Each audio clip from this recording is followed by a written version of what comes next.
who don't have enough cell phone minutes, who don't speak English fluently, who don't have access to a computer at home, are not able to participate in the online hearing process, which involves sometimes waiting for hours at a time for your hearing to begin. We never in Ontario want a tenant to be evicted because they ran out of cell phone minutes while they're waiting for a hearing to begin. That is what is happening in Ontario today.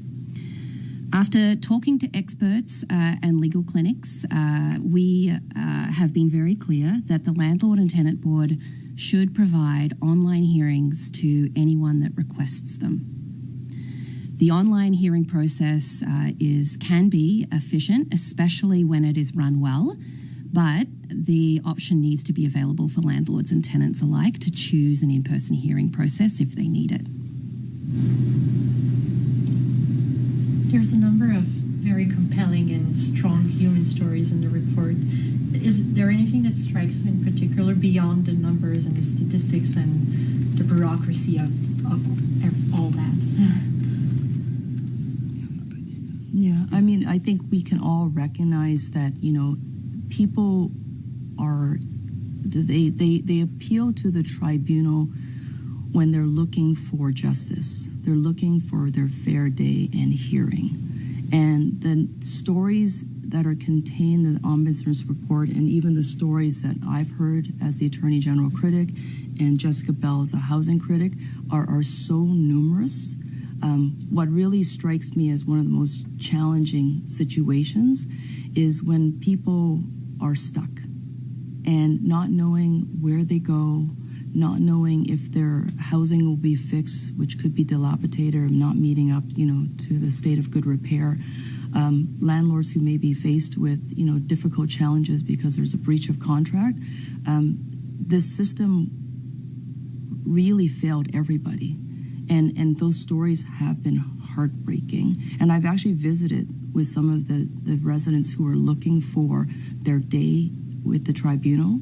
And they tell me that they have lost sleep, the mental anguish that they've experienced, the relationships that they may or may not have with their landlords definitely has disintegrated.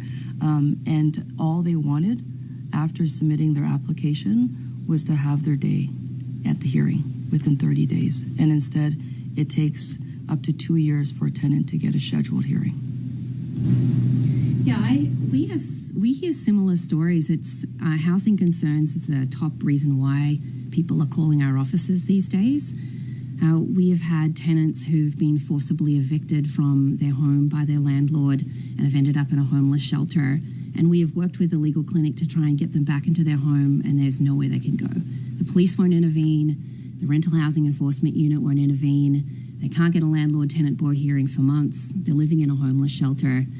And the reason why I give that example is because when we look at these statistics and see that there's nearly 40,000 people waiting for a hearing at the Landlord Tenant Board, that's 40,000 people who have a very difficult living situation or financial situation, and all they're asking for is for the government to provide a fast and fair way for these issues to be resolved, and the Conservatives have failed to provide it. You mentioned some of the appointments to the tribunal as being patronage appointments. And in the report here, it says that the Ombudsman did hear several complaints about the method of appointing members of the board, the tribunal board, but has no authority to review the deliberations and proceedings of the Executive Council.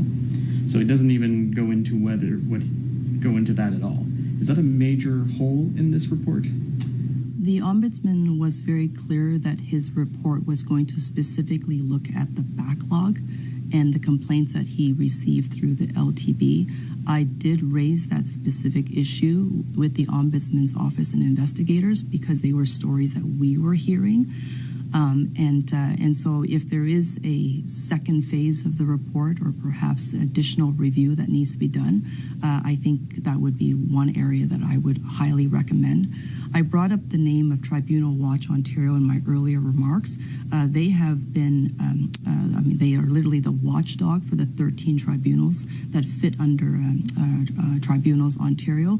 One of their top recommendations is to re-professionalize the tribunal adjudication process and to set up an adjudication council to ensure that the adjudicators are qualified, independent, and skilled in the subject of that sort of skilled with mediation and resolution.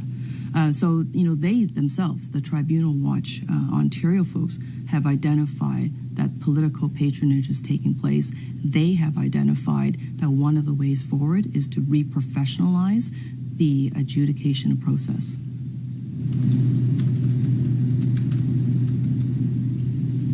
I think these recommendations will actually fix the tribunal system. The government is apparently committed to implementing them. And we're going to get or at least the Ombudsman is going to get an update report in 6 months about how it's going. But is this putting a Band-Aid on a fundamentally broken system? I would say that, the report is really quite important, largely because it does give the government a roadmap. There are some key recommendations in there specifically on dealing with the backlog, but the tribunal system and the tribunal appointment system is much more than just the backlog. And that's the piece that requires a plan. It requires openness and accountability. I think it also requires commitments with timelines and investments. And if the government's response does not have a plan that is detailed, that is structured around timelines with deliverables to reduce that backlog from 38,000 to 0, then it's going to be an inadequate and insufficient response. Can you just sum up, when you look at this report, the entirety of the report, how bad is the situation with the Landlord Tenant Board? The Ombudsman report into the Landlord and Tenant Board is damning. It shows very clearly the Conservatives had 5 years to fix the Landlord Tenant Board, and they have failed. The problems have gotten worse, and tenants and landlords across Ontario are unnecessarily suffering as a result. The Ombudsman has presented some clear recommendations on how to fix the Landlord Tenant Board. It is the responsibility of the Conservatives to look carefully at those recommendations and come up with a very clear timeline and a well-funded plan for when they are going to implement them. That's what we are waiting for. Do you think that there could be, or that there have been deaths related to the backlogs? Because in the report, there's clearly people who are saying that they're thinking of ending it. I myself have not heard about anyone who's lost their life, but they have lost their livelihood. They have lost their homes. Tracking some of the individuals who have come in contact with my office, they have moved on and they have almost given up. And hopefully this report will give them some light at the end of the tunnel, but it is entirely possible to say that people have lost their life. Maybe not their physical life, but the life that they know. The life that they were aspiring to have and the life that they deserve was lost because they're stuck in a queue with 38,000 people with no day for the hearing in sight. I think we're good. This Great. is anybody on the phone. Thank you. Okay, thank you.